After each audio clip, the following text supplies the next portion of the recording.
বসেছিলাম, চলো ম্যাটিনি শোতে টাইটানিক দেখে আসি। সুমনা বলল, স্যারের বাসায় নোট নিতে যাব, পরের দিনে ক্লাস টেস্ট, খুব ইম্পর্টেন্ট।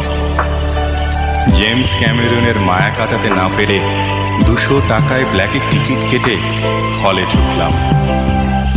কিন্তু ভিতরে ঢুকেই লাইট নিভে যাওয়ার আগেই দেখলাম সুমনা হলে ঢুকছে, তার সঙ্গে আমার সবচেয়ে প্রিয় বন্ধুটি। তারা বসলো আমার সামনেই।